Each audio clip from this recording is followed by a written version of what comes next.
안녕하세요, 반갑습니다. 기능학 의사 닥터진성입니다. 이번 시간에 이제 부신피로가 올 수 있는 이상징후에 대해서 한번 말씀드렸는데요. 굉장히 많은 분들이 부신피로를 앓고 있어요. 근데 부신피로를 생활하는 생활습관이 단지 영양제뿐이라고 생각하시는 분들이 되게 많으신데, 물론 영양제나 약도 중요합니다. 하지만은 그 기반에 깔려있는 기본적인 생활습관이 교정이 되지 않으면은 부신피로는 치료가 잘 되지 않습니다. 그래서 오늘은 그러한 기본적인 생활습관에 대해서 한번 다뤄보도록 하겠습니다. 제가 쓴 책 중에 내 몸의 에너지 도둑이라는 책이 있어요. 부신피로에 대한 책인데, 그 책을 보면 사진이 하나 나와 있거든요. 관계가 안 맞는 그런 상황, 일종의 스트레스죠. 한 사람은 책을 보고 있는데 소파에서 옆에서 누가 기타를 치고 있는 거예요. 근데 해결책을 밑에 세 가지로 제시해요. 한 가지는 책을 안 보거나 기타 소리가 들려도 참고 본다. 두 번째, 기타를 못 치게 한다. 세 번째, 다른 곳에 가서 책을 본다. 그러니까 첫 번째는 내가 변하는 것이고, 두 번째는 남을 변하게 하는 것이고, 세 번째는 상황을 변하게 하는 겁니다. 근데 이런적인 상황적인 스트레스가 굉장히 많으세요. 그게 뭐 시어머니 문제, 남편 문제, 가족관계 문제, 친구 문제, 여러 가지가 있는데, 사실 이 경우에서 이 셋 중에 하나를 선택할 수밖에 없습니다. 저는 이제 진료실에서는 상담을 해서 어떤 방법이 가장 좋은지 같이 상의를 많이 합니다. 왜냐면 그게 끝나지 않으면 아무리 부신 영양제, 뭐 비타민C, 마그네슘, 아연 뭐 이런 거를 쏟아 부어도 또 떨어지거든요.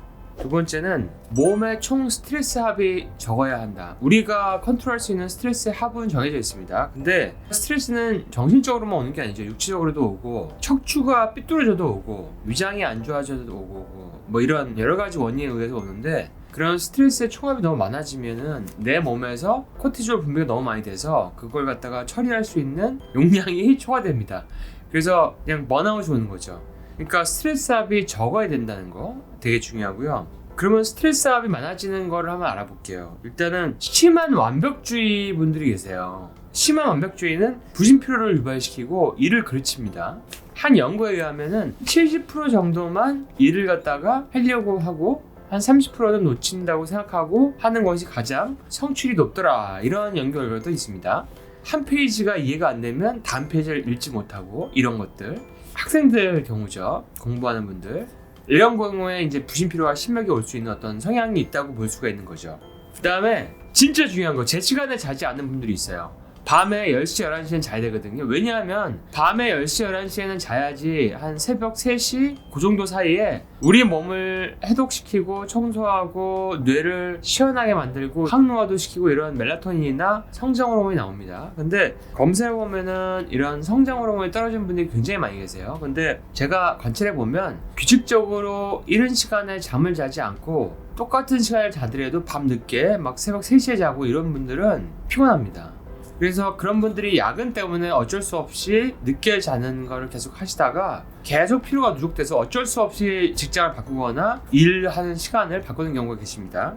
그 다음에 마찬가지로 규칙적인 생활이 굉장히 중요합니다. 그러니까 우리가 규칙적인 생활을 하지 않으면 오늘이 무슨 요일인지, 뭐 오늘이 지금 낮인지 밤인지 막 이게 막 헷갈릴 때도 있잖아요. 규칙적인 생활을 해야지 우리 몸에 있는 모든 호르몬이 딱 시간이 되면은 아, 일할 때구나, 그리고 궁극적으로 쫙 올라가고 쉴 때구나 하고 딱 떨어지고 이게 되는데, 불규칙적인 생활을 하게 되면은 몸이 회복이 느립니다.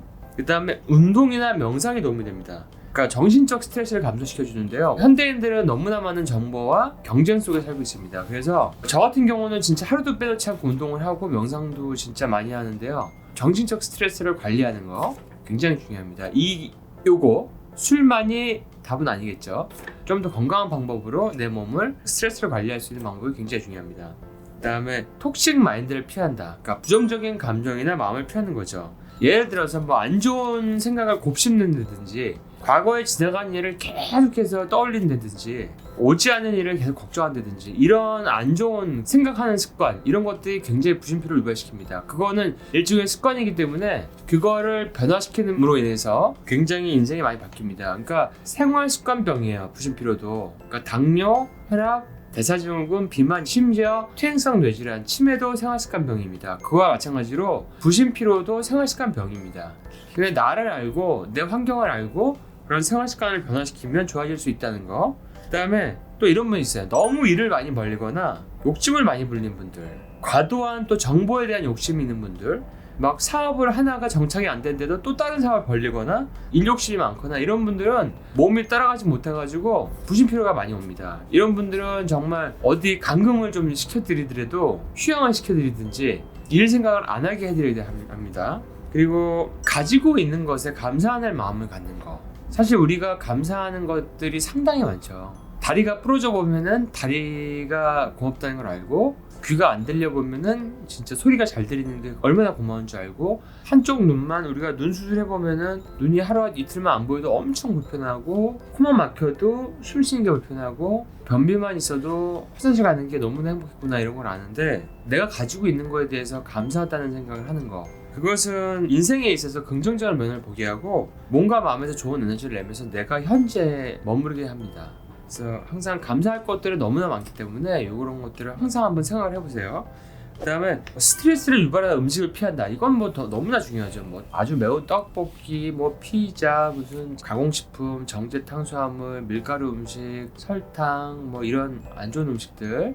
요즘에 뭐 보니까 티백에도 미세 플라스틱이 많고 종이컵에 담는 커피 같은데도 뭐 미세 플라스틱이 많다고 나오는데, 이런 몸에 환경 독소가 자꾸 쌓이면 미토콘드리아가 돌아가지 못해서 에너지가 생성이 안 되거든요. 이런 음식들은 장에 들어와서 장에서 스트레스를 유발시킵니다. 그러니까 스트레스를 유발한 음식을 피하자. 거기에는 렉틴 독소 음식도 있고요, 지연성 알러지에 대한 것도 있습니다. 남들은 다 맞는데 나만 안 맞는 음식들이 있다는 거죠.